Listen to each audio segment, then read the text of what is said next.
Bismillahirrahmanirrahim. Assalamualaikum warahmatullahi wabarakatuh. Perkenalkan, kami calon guru penggerak Angkatan 9 Kabupaten Garut. Video kali ini akan melaksanakan tugas demonstrasi kontekstual modul 2.3 mengenai coaching yang insya Allah akan dilaksanakan saya sendiri Dadan Hermawan sebagai observer dan rekan saya Ibu Hesti Lestari sebagai coach, kemudian Ibu Ilma Fauzia sebagai coachee. Selamat menyaksikan.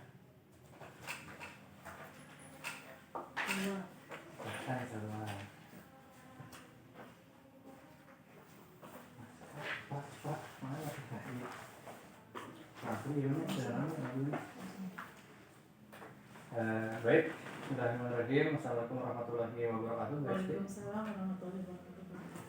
Apa kabarnya, Bu? Alhamdulillah baik, luar biasa. Alhamdulillah.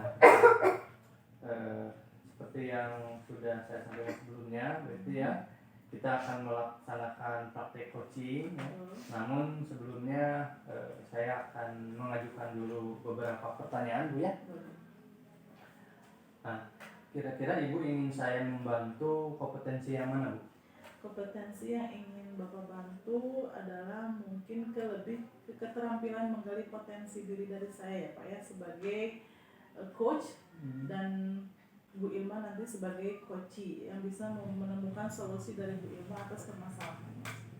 Iya. Nanti Ibu ingin bagian mana nih yang nanti Ibu ingin saya amati? Oke, yang ingin diamati yaitu tentunya kompetensi keterampilan saya sebagai coaching yang menjadi pendengar yang aktif, terus mengajukan pertanyaan yang berbobot sesuai dengan kata kunci yang coachee berikan dan juga mampu memberdayakan ide atau gagasan dari coachee. Yeah. Bagaimana penilaian Ibu sendiri terhadap apa yang akan kita kembangkan ini? Penilaian ini sesuai dengan rubrik penilaian ya Pak ya, yaitu diantaranya menggunakan alutirta yang di dalamnya ada tujuan, identifikasi, lalu ada rencana aksi dan tanggung jawab. Selain itu juga ada yang disebut dengan prinsip coaching ya Pak ya. Prinsip coaching yaitu adanya kehadiran penuh, ide kreatif dan memaksimalkan potensi. Selanjutnya, apa nih harapan Bu Esti dari observasi yang akan kita lakukan ini? Harapannya kemampuan potensi saya sebagai coach dapat meningkat ya Pak ya, dengan mencarikan solusi atau ide baru untuk coachee tentang permasalahannya. Iya. Mungkin pertanyaannya dicukupkan dulu Bu ya. Selanjutnya silahkan Ibu melakukan praktek coachingnya dengan baik. Gitu. Pak. Ya, terima kasih Pak. Ya, silahkan. Pasca. Oke. Baik, Bu Esti ya. Alhamdulillah tadi proses coachingnya sudah berjalan ya. Alhamdulillah. Bagaimana Ibu sendiri menilai performa dalam kompetensi tadi? Bagaimana saya menilai tentang performa saya, yaitu saya bisa memunculkan kompetensi coaching saya ya, sudah menjadi pendengar yang aktif, terus bisa mengajukan pertanyaan yang berobat sesuai dengan kata kunci yang diberikan oleh coachee dan mampu juga memberdayakan coachee. Iya. Apa nih yang Ibu merasa melakukan penilaian seperti itu? Oke, apa yang merasa saya seperti itu ya Pak ya, karena saya mendengarkan dengan baik apa yang disampaikan oleh coachee sehingga saya bisa menangkap kata kunci dan bisa memberikan pertanyaan yang berbobot. Iya. Tadi kan saya juga ikut mengamati ya, di sini ya. Saya juga mohon izin untuk menyampaikan hasil pengamatan tadi Bu ya. Saya mengamati tadi pada saat proses coachee menyampaikan masalah Bu ya. Menyampaikan pernyataan terbuka, kemudian coachee juga menyampaikan seperti itu sebetulnya sudah sesuai ya dari standar yang kita rujuk Bu ya. Nah, bagaimana Ibu mendengar hal ini? Alhamdulillah penilaian Bapak membuat saya lega ya, senang meskipun tidak maksimal, tapi Bapak sudah memberikan kepercayaan saya memperlihatkan kompetensi yang saya miliki. Oke. Tapi tentunya saya juga melihat hal-hal yang perlu dikembangkan ya. Misalnya pada saat menggali informasi dari coachee ya, melakukan identifikasi masalah yang sebetulnya kalau misalkan merujuk ke standar idealnya seharusnya menuntun coach untuk menemukan ide-ide baru Bu ya, seperti itu. Nah, atau misalkan menggali informasi untuk mencari tantangan yang dihadapi coach ya. Nah, bagaimana pendapat ini? Pendapat saya, terima kasih atas masukannya. Mudah-mudahan kedepannya saya bisa lebih meningkatkan potensi saya, kemampuan saya sebagai coach, gitu ya. Lebih profesional lagi gitu. Nah, oke. Nah, dari diskusi ini apa yang sudah terbayang akan Ibu lakukan untuk meningkatkan performa ini lagi? Kedepannya tentu saya seperti tadi meningkatkan kompetensi saya sebagai coach dan juga terus berlatih, berkomunikasi, memberdayakan ilmu saya gitu ya, mencari literatur wawasan coach untuk menjadi coach yang profesional. Iya. Nah, kira-kira kapan akan mulainya? Kapan mulainya? Dengan segera ya Pak ya, insya Allah saya akan mencobanya dalam waktu dekat ini. Misalkan kalau di sekolah bisa kepada rekan sejawat atau pada murid atau di rumah juga bisa ya Pak ya. Nah, Bu Esti, hasil pengamatan ini saya sudah tuangkan ya ke dalam formulir supervisi ini dengan hasilnya seperti yang tadi saya sampaikan ya. Nah, sebagai penutup, apa nih yang Ibu dapatkan dari kegiatan kita kali ini? Yang saya dapatkan kali ini yaitu pengalaman yang sangat luar biasa ya Pak ya, karena saya di sini berperan sebagai coach, jadi menantang saya untuk lebih mempunyai prinsip akan coaching yang mendengarkan aktif, kehadiran penuh gitu ya Pak ya. Jadi mudah-mudahan dengan latihan coaching seperti ini bisa meningkatkan kemampuan saya untuk meningkatkan kemampuan saya sebagai coach gitu Pak. Oke, baik. Bu Esti, sepertinya waktunya sudah hampir selesai ya. Bu Esti, terima kasih atas waktunya. Mudah-mudahan kita bisa melaksanakan atau bisa sharing lagi di lain kesempatan. Siap. Sampai ketemu lagi di kesempatan berikutnya. Iya, terima kasih. Ya. Jawabannya mana nggak ada, kita ulang-ulang baik ini. Luar biasa. Apa ini dia? Yang ngopi. Oh iya sok. Apa itu mobilisasi? Sebagai itu.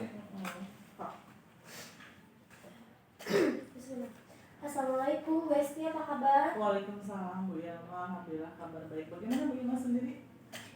Kabar saya sedikit kurang baik Bu. Saya ingin bercerita, apakah Ibu ada waktu? Boleh Bu, silakan mau cerita apa ya? Begini Bu Esti, minggu kemarin di sekolah saya sedang ada supervisi akademik. Oleh kepala sekolah saya. Hari itu saya tidak tahu dan belum mempersiapkannya. Saya mendapatkan teguran dari kepala sekolah saya sehingga murid di tempat saya mengajar kurang antusias mengikuti pembelajaran saya. Jadi Bu Ilma ini ada permasalahan tentang supervisi akademik yang Ibu laksanakan ya oleh kepala sekolah. Nah, dari percakapan kita kali ini apa yang Bu Ilma harapkan? Harapan saya dapat membantu solusi dan permasalahan murid yang kurang antusias pembelajaran. Oke, jadi bisa membantu solusi ya dari permasalahan Bu Ilma itu. Kalau boleh tahu teguran yang seperti apa dari kepala sekolah itu? Iya Bu, minggu kemarin saya tuh ada supervisi ya Bu ya. Karena saya memberikan proses pembelajaran dengan monoton. Murid saya tidak antusias untuk belajar dengan saya. Murid ketika sedang belajar ada yang izin, ada juga yang tertidur. Kemudian karena itu kepala sekolah menegur saya, bahkan menegurnya di depan murid saya. Nah, karena mungkin RPP yang saya buat model pembelajarannya tidak sesuai dengan yang saya praktikan karena kemarin saya dadakan gitu. Oke, jadi proses belajar Ibu itu lebih monoton ya, hingga kefokusan anak-anak itu buyar gitu ya. Jadi anak-anak ada yang keluar masuk, ada yang tidur ya, jadi RPP-nya tidak sesuai dengan apa yang sudah direncanakan oleh Bu Ilma. Kurang persiapan ya Bu ya. Kalau begitu kira-kira Bu Ilma harus seperti apa dalam membuat murid-murid lebih antusias dalam belajar? Kalau menurut saya, murid-murid pasti menginginkan pembelajaran yang menyenangkan, tidak monoton dan yang seperti biasa saya lakukan. Jadi sepakat Ibu ya, kalau anak-anak itu harus belajarnya dengan menyenangkan ya, tidak harus monoton ya Bu ya. Nah, lalu strategi yang seperti apa gitu yang Ibu Ilma akan lakukan agar metode pelajarannya tidak monoton? Oke. Menurut saya Bu ya, seharusnya saya memberikan pembelajaran yang berpusat kepada murid dengan memberikan media yang baik seperti video pembelajaran, ice breaking, agar pembelajaran menjadi hidup dan murid bisa belajar dengan saya senang, supaya tidak ada izin keluar masuk. Oke, jadi Bu Ilma, menurut Bu Ilma itu metode yang baik itu ya menggunakan video pembelajaran, melakukan ice breaking di kelas agar suasananya lebih menyenangkan dan berpihak pada murid ya Bu ya. Lalu bagaimana dengan RPP yang Ibu buat? Kalau untuk RPP, mungkin saya akan sesuaikan ya Bu dengan apa yang akan saya praktikkan nanti di kelas. Jadi harus sesuai ya, apa yang kita tulis dalam RPP harus dipraktikkan di kelas ya Bu ya. Ya, saya setuju. Kalau boleh tahu kemarin Ibu ditegur sama kepala sekolah itu mengenai RPP yang segi yang mananya? Ya Bu, karena kemarin saya itu dadakan Bu ya, jadi saya tidak tahu saya akan disupervisi. Di dalam RPP tersebut saya itu RPP-nya itu melakukan praktikum. Karena saya dadakan, saya tidak membawa alat bahan yang akan saya praktikkan gitu. Sehingga saya mengganti pembelajaran dengan metode ceramah. Nah dari situlah anak-anak itu monoton sekali ya, tidak sesuai dengan RPP, sehingga Bapak Kepala Sekolah memberi teguran kepada saya. Jadi Bu Ilma itu kurang persiapan ya Bu ya, kurang persiapan dalam praktek sesuai RPP, jadi beralih ke ceramah gitu ya Bu ya. Lalu sekarang sebaiknya Ibu Ilma yang harus dipersiapkan di kelas itu apa? Agar lebih agar lebih sesuai dengan itu RPP yang Ibu buat gitu ya, harus dipersiapkan itu seperti apa? Jadi saya akan membuat RPP sebelum proses pembelajaran sekolah, sehingga ketika saya akan disupervisi oleh kepala sekolah saya sudah siap karena sudah memiliki RPP yang akan dipraktikkan di dalam kelas saya. Oke, saya setuju dengan Bu Ilma ya. Jadi sebelum masuk kelas kita harus membuat dulu RPP, rancangan pembelajaran yang harus kita lakukan. Nah sekarang rencana Bu Ilma dari masalah ini apa? Rencana saya mungkin Bu ya, karena kemarin kurang persiapan, saya akan menyiapkan RPP setiap pembelajaran dilaksanakan agar setiap ada supervisi saya sudah siap gitu ya. Itu yang pertama. Mungkin yang kedua, dalam rencana pembelajaran tersebut saya akan membuat rencana seperti media dan metode pembelajaran yang berpihak kepada murid, sehingga metode tersebut agar dapat menyenangkan murid gitu Bu ya. Sehingga motivasinya tergali dan anak-anak itu kan senang belajar dengan saya, tidak akan lagi izin keluar masuk, ada yang tidur dan lain-lain. Mungkin mereka akan senang dan betah belajar dengan saya. Oke, saya setuju dengan Ibu ya. Jadi harus dipersiapkan sedetail mungkin agar proses pembelajaran bisa berpihak pada murid dan menyenangkan gitu ya Bu. Lalu komitmen Ibu seperti apa untuk ke depan? Nah, mungkin untuk komitmen ya, saya akan berkomitmen untuk selalu membuat rancangan pembelajaran. Setiap pembelajaran dengan menyenangkan, menggunakan sumber dari media untuk mengeksplorasi materi setiap pembelajaran, sehingga murid akan senang selalu dalam pembelajaran dengan saya. Murid akan lebih betah di kelas, murid akan lebih nyaman belajar di kelas, karena ice breaking yang akan saya berikan itu akan bervariasi dan terupdate melihat dari sumber YouTube. Dengan begitu murid tidak akan ini ice breakingnya seperti tidak itu terus ya, gitu ya. Iya. Jadi kalau terupdate akan lebih senang gitu ya. Lagi banyak referensi ya Bu ya. Nah, iya. Keren sekali itu Bu, bagus ya. Jadi kita juga harus belajar bagaimana proses pembelajaran itu bisa hidup ya Bu ya, tidak monoton seperti itu. Keren sekali Bu, saya mendukung gitu ya. Nah mudah-mudahan rencana Ibu dan komitmen itu bisa berjalan dengan baik ya Bu ya. Lalu bagaimana perasaan Ibu setelah percakapan kita hari ini? Perasaan saya sangat senang sekali ya, sudah lega, sudah terselesaikan masalah yang saya hadapi.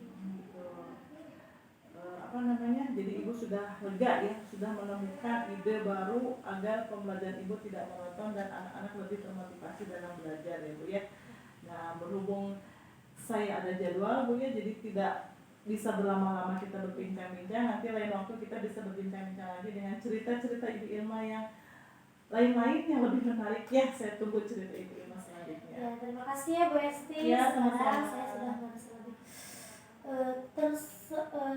selesaikan masalah saya. Alhamdulillah. Ya. Semoga nanti Ibu juga dapat berbagi cerita dengan saya ya. Baik. Terima kasih Bu Yama. Assalamualaikum. Sama-sama Bu Esti. Waalaikumsalam. Oke. Bareng.